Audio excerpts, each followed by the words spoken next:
ပြောဟောကောင်းတဲ့ဒီလုပ်ငန်းမှာအတွေ့အကြုံရှိတဲ့ဆရာတော်တန်ဃာတော်တွေတုံးဖို့လူပုဂ္ဂိုလ်တွေကိုဖိတ်ကြားပြီးတော့ဒီပရိဒတ်လုပ်ငန်းတွေလိုရတဲ့လှုပ်ဆောင်ချက်တွေရည်ရွယ်ချက်တွေမနေ့ကဟိုကိုဆရာတော်ပြောလို့ခေါ်လိုက်တဲ့သူနိုင်ငံရေးသမားကိုခေါ်တာဟုတ်နော်အဖွဲ့အစည်းတိုးတက်ခြင်းနဲ့ဆိုရင်နိုင်ငံရေးသမားခေါ်လို့ရမယ်နိုင်ငံရေးသမားတောင်ပြောမြောက်ပြောရှောက်ပြောမှာပေါ့ဆရာကြီးဆရာဆိုတဲ့ပုဂ္ဂိုလ်တွေကနိုင်ငံရေးသမားလားဆရာကြီးဆရာလားမကွဲဘူးလေတောင်မြောက်မခေါ်နဲ့ပတ်သက်ကုန်တယ်တပည့်တော်အရှိပိုင်းမှာအများကြီးတွေ့ကြုံရှိခဲ့တယ်ဒီသူတို့ဆင်မြင့်မော်တက်မှန်စီအရက်ကိုမူးအောင်တိုက်အရက်မူးအောင်တက်ပြီးတော့ပြောအပေါ်ကျတော့ပြောကိုချင်းသိက်ကဘလို့ဒီသောက်အောင်ပဲသိရင်သူကရဲ့မူးပြေကွဲလို့အဲ့ဒါသာရေးဆရာနာမည်ကြီးတွေနာမည်ထုတ်ပြောလို့မကောင်းလို့တပည့်တော်တို့ဘက်ကအဲ့ဒီဟာတွေကအတွေ့အကြုံတွေအများကြီးရှိတယ်အဲ့တော့ရွာလာရင်ဘယ်လောက်ပေးရမယ်ဆိုတဲ့ဟာတွေပါရှင်များတို့တပည့်တော်ခေါ်ပါဘယ်လောက်ပေးရမယ်ပြောပါခရယံကိုလန်းသေးနဲ့ကိုသွားတာတနိုင်ငံလုံးပတ်ပြီးတော့ဟုတ်လားဟမ်အဲ့ဒါဆိုတော့ဒါတပည့်တော်တို့တကယ်ပရိဒဆိုရင်ပဲဒါသတိထားမယ်အချက်တွေတပည့်တော်နိုင်ငံပြတ်တာသာရေးဆရာတွေရဲ့တာဝန်မကင်းဘူးသာရေးဆရာလားနိုင်ငံရေးသမားလားမသိဘူးသူတောင်ပြောမြောက်ပြောလျှောက်ပြောတာအစိုးရ20ပြတ်တာနော်20ဒီမိုကရေစီရလိုက်လို့တာပါ30လောက်ရရင်နိုင်ငံထိတဲ့ပို့ဆိုသွားမယ်ထင်တယ်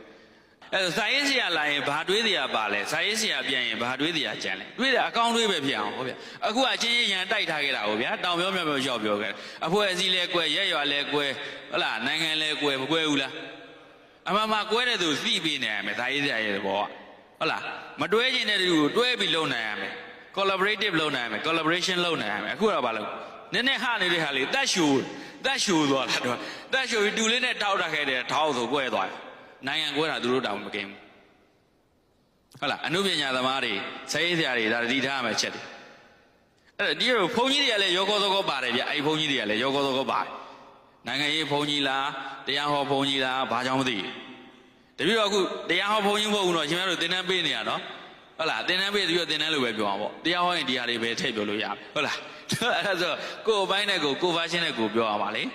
အဲ့တော့ကြိုက်တာလို့တို့တော့သူ့နေရာနဲ့သူဟောရမယ်နော်စာရေးဆရာတို့သာပေဘုရားနဲ့လူသားတွေရဲ့စွမ်းရည်မြင်ပါအောင်ပြောအောင်အဲ့လိုမျိုးပြောအဲ့ဒါတို့စိတ်ဓာတ်ရမြင်ပါစေခြင်းဆိုတဲ့အပိုင်းမှာအထူးသတိထားပါ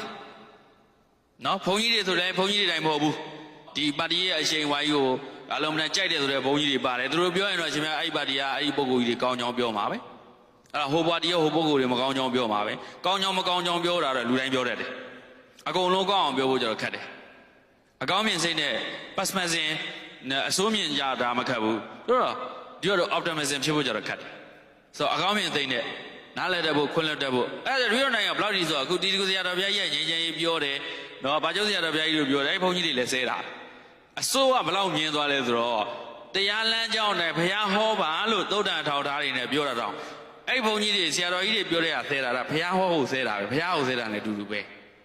ဟုတ်တယ်မလားကျတို့ဘုန်းကြီးတွေကကိုပြောချင်ပြောလို့ရလားအကျမ်းထောက်ထားနဲ့ပြောရတာလေကျမ်းထောက်တာနဲ့ပြောတယ်ဒါပေမဲ့သူတို့ပါလေပုဂ္ဂိုလ်မြင်သွားပြီလေသူတို့မကြိုက်ဘူးဆိုအကုန်ဆဲရဲတယ်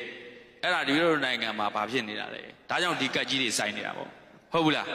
ပိုးဆိုးပဲရှိပါတယ်ရှင်များတို့ကောင်းဖို့မျှော်လင့်မနေပါနဲ့ပိုးဆိုးပဲရှိပါအဲ့တော့ကောင်းအောင်ဒီလိုတို့တာဝန်ရှိတယ်ဘာနဲ့ပြန်တည်ဆောက်အောင်လဲကိုချင်းသိက္ခာအခြေခံတဲ့ကိုချင်းတရားအခြေခံတဲ့တပည့်တော်တို့ပညာရေးကိုပြန်တည်ဆောက်ပေးရမယ်ရှင်များတို့ရှေ့တန်းကပါ